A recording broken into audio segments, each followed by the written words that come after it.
नमस्कार, आप देख रहे हैं EMS टीवी और मैं हूं आपके साथ कंचन। आई नजर डालते हैं उत्तराखंड की कुछ खास खबरों पर। रुद्रप्रयाग में लगातार हो रही भारी वर्षा के कारण संभावित आपदा की आशंका को देखते हुए जिला प्रशासन द्वारा संवेदनशील क्षेत्रों में विशेष सतर्कता बरती जा रही है।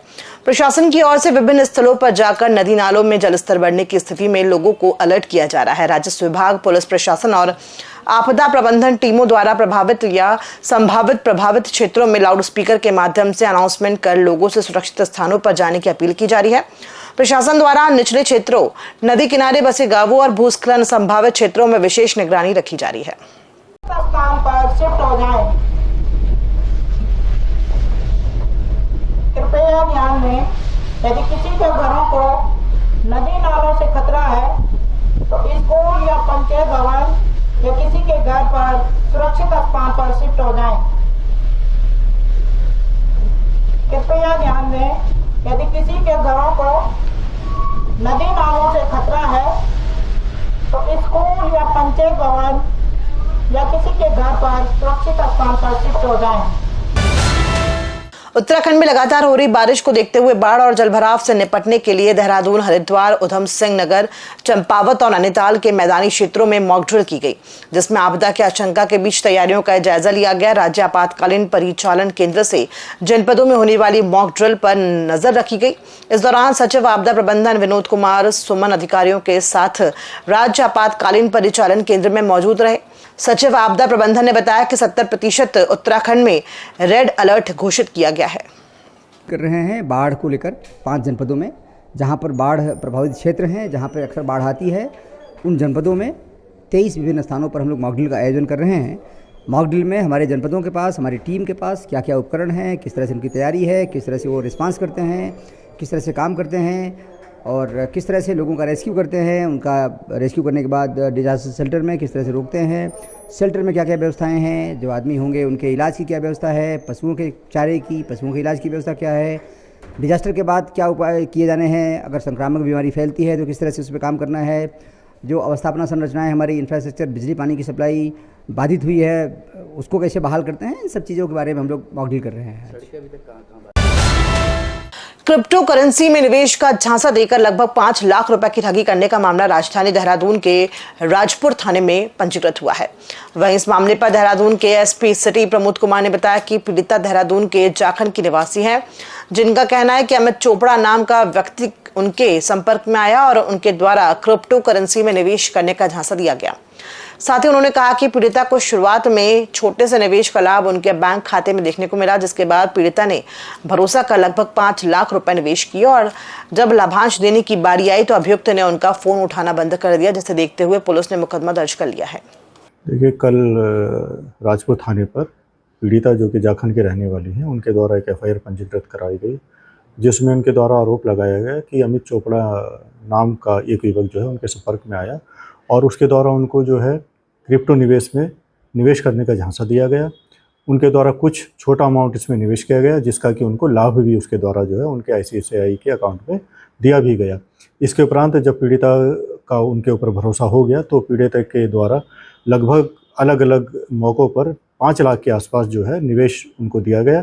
लेकिन जब लाभांश देने की बारी आई तो अभियुक्त ने जो है उनका फ़ोन उठाना बंद कर दिया, उनके मैसेज का रिप्लाई भी देना बंद कर दिया। तो जब पीड़ितों को एहसास हुआ कि उनके द्वारा जो है धोखाधड़ी अमित के द्वारा की गई है, इस तहरीर पर पुलिस के द्वारा अभियोग पंजीकृत कर लिया गया है, जो कि 420 में और IT एक्ट की धाराओं में अभियोग पंजीकृत किया गया है। तफ्तीश जो है वो इंस्पेक्टर मसूरी साहब के द्वारा की जा रही है और जो भी एविडेंस इसमें आएगी, जैसे कि बैंक अकाउंट का लेन देन का जो विवरण है वो भी पुलिस के द्वारा कलेक्ट किया जाएगा, मोबाइल फ़ोन की डिटेल्स हैं वो भी निकाली जाएंगी और जैसे ही इसमें आगे एविडेंस इकट्ठा हो जाएगी तो अभियुक्त के विरुद्ध इसमें सख्त से सख्त कार्रवाई की जाएगी।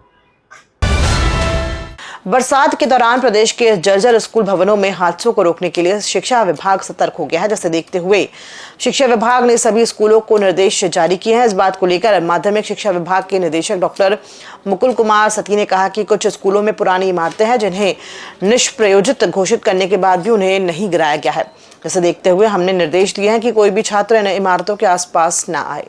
तो 2-3 चीज़ें देखिए इसमें है। तो बरसात शुरू हो गई है और हमारी समस्या है कि बिल्डिंग्स तो हमारी माध्यमिक शिक्षा में सब जगह बनी हुई है, लेकिन कई जगह विद्यालयों में पुरानी बिल्डिंग्स हैं, नई बन चुकी है लेकिन पुरानी बिल्डिंग्स अभी निष्प्रयोज्य घोषित होने के पश्चात अभी गिराई नहीं गई है, डिमोलिश नहीं की गई है, तो अब ये की जानी। तो हमने निर्देश जारी किए कोई बच्चा उसके आसपास न जाए, क्योंकि उसमें हमने लाल निशान लगवा दिए हैं कि वहाँ पर कोई बच्चों को नहीं जाना, वो डेंजरस बिल्डिंग हो सकती है। तो ये एक तो निर्देश जारी किए हैं। दूसरे निर्देश ये जारी किए हैं, माना कहीं पे भी कोई भी प्रॉब्लम ऐसे आती है तो आपदा से हमको रिलीफ फंड भी उसके लिए मिलता है बिल्डिंग्स के लिए, तो तत्काल आप उसकी सूचना जनपद मुख्यालय पे जो हेडक्वार्टर में जो राजस्व विभाग की एक सिस्टम बना हुआ है उसमें दे देंगे, और जो पटवारी उनका है वहाँ पर दे देंगे, जिससे कल को एस्टिमेट तैयार करके हम अगर संबंधित डीएम साहिबा को हम प्रस्तुत करेंगे, डीएम साहिबा को प्रस्तुत करेंगे, तो जिससे इनको एकदम से हमको आपदा में धनराशि भी मिल सके। भाजपा के संगठन पर्व के अंतर्गत प्रदेश मुख्यालय में आज प्रदेश अध्यक्ष और राष्ट्रीय परिषद सदस्यों के लिए निर्वाचन प्रक्रिया शुरू की गई है। निर्वाचन प्रक्रिया में मुख्यमंत्री पुष्कर सिंह धामी, भाजपा सांसदगण, पूर्व मुख्यमंत्री, विधायक समेत पदाधिकारी मौजूद रहे, जिस पर मुख्यमंत्री पुष्कर सिंह धामी ने कहा कि भाजपा विश्व की सबसे बड़ी पार्टी है और यहाँ निर्वाचन में लोकतांत्रिक प्रक्रिया अपनाई जाती है, इसके लिए आज निर्वाचन किया जा रहा है।